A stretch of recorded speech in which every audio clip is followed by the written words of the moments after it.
Recently Wipro के human resource officer Saurabh Govil ने बताया कि किस तरीके से अब फ्रेशर्स की सैलरी बढ़ाना मुश्किल है क्योंकि इस वक्त देश में फ्रेशर्स की ओवर सप्लाई है।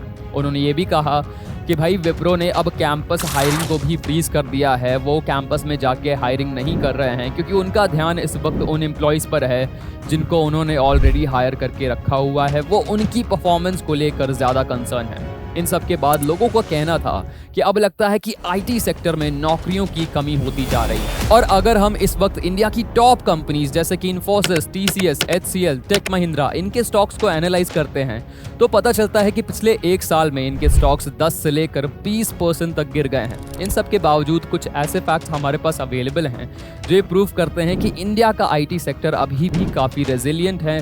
दुनिया भर का जो ग्लोबल इकोनॉमिक डाउनटर्न है उस पर ज़्यादा इम्पैक्ट नहीं करता है।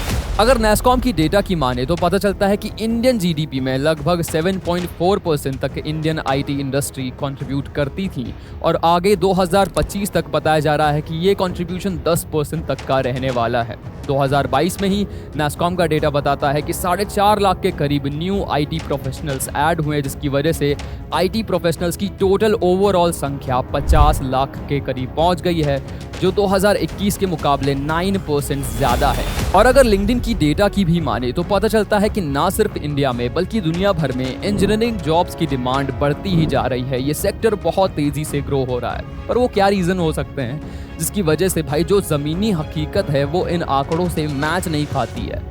अब गौर से देखिए इंडियन एक्सप्रेस के इस आर्टिकल को, जिसमें बताया जा रहा है कि लगभग 69% तक की गिरावट आई है इंडिया के टॉप आईटी कंपनीज के हायरिंग में 2023 के अंदर। अगर इस आर्गुमेंट को सपोर्ट करने के लिए कुछ वैलिड रीजंस की बात करें तो पता चलता है कि भाई पूरी दुनिया में इकोनॉमिक डाउनटर्न चल रहा है और साथ ही साथ कंपनीज कॉस्ट कटिंग करना चाहती हैं। कॉस्ट कटिंग कैसे करेंगी कि भाई जिन बंदों को सैलरी दे रहे हो उनको निकाल दो, काम ऑटोमेशन पे चला दो। भाई एआई टूल्स आ गए हैं, उनकी हेल्प लीजिए, थोड़ा टाइम उसमें इन्वेस्ट कीजिए इंस्टेड कि हमें एक बंदे को रखना पड़े, उसको सैलरी देना पड़े। एआई टूल्स काफ़ी सस्ते पड़ते हैं, उसकी मदद से देखा जाए तो ये कंपनीज अपने काम निपटाने लग रही हैं। और अगर हम इंडियन आईटी सेक्टर के फंडामेंटल्स की बात करें तो हम जानते हैं कि ये सब आउटसोर्सिंग पे काम करते हैं, यानी इतने प्रोजेक्ट्स ये इंडिया में नहीं करते जितने बाहर के प्रोजेक्ट्स कर रहे होते हैं, जिसकी वजह से भी ये नुकसान झेलना पड़ रहा है। आप जानते हैं कि सबसे ज़्यादा प्रोजेक्ट्स आते हैं यूएस से, यूरोप से, रशिया से।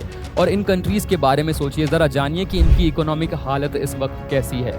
यूएस और यूरोप के बारे में सब जानते हैं और रशिया भी इस वक्त वॉर पे लगा हुआ है यूक्रेन के साथ, जिसकी वजह से दुनिया भर की जो इकोनॉमिक डाउनटर्न चल रही है वो इंडिया को इम्पैक्ट कर रही है, ना सिर्फ एक्सटर्नली बल्कि इंटरनली भी। एक और रीज़न ये हो सकता है कि अब आईटी सेक्टर में स्किल शिफ्ट हो रहा है। स्किल शिफ्ट क्या होता है?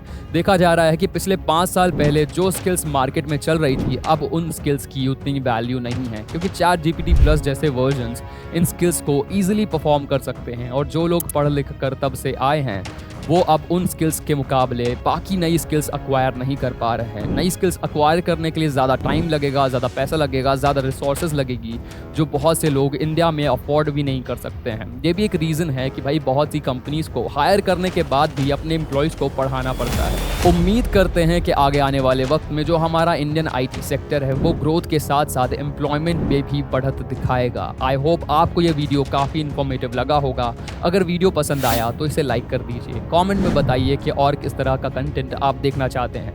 बाकी तमाम बिजनेस इनसाइट्स के लिए हमारे चैनल पर नए हैं तो सब्सक्राइब करना ना भूलें। हमारे टेलीग्राम से भी जुड़ सकते हैं जहां बड़ी बिजनेस अपडेट्स पोस्ट होती रहती हैं। मिलेंगे अगले वीडियो में, तब तक के लिए शुक्रिया। गुड बाय, टाटा, जय श्री श्याम।